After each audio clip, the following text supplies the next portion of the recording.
Yan, hello po sa inyo guys.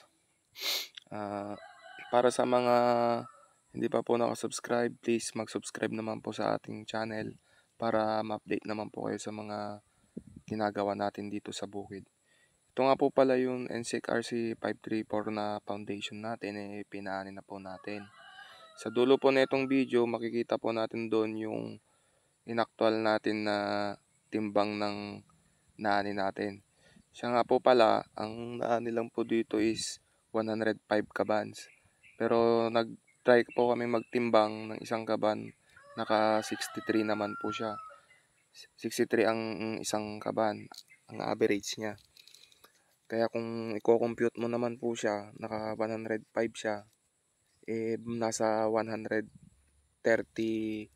kabans naman siya at 50 kilos.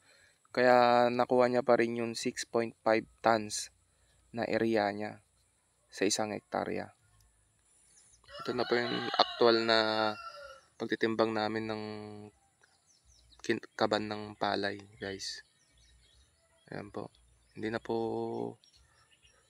ko na po natapos na ipahakot to kasi kailangan ko nang umuwi. Meron akong mga kailangang sunduin na bata. Kaya ano na lang kami. Huwag po kayong mag-alala kasi pare-pares lang din po ang sako niyan.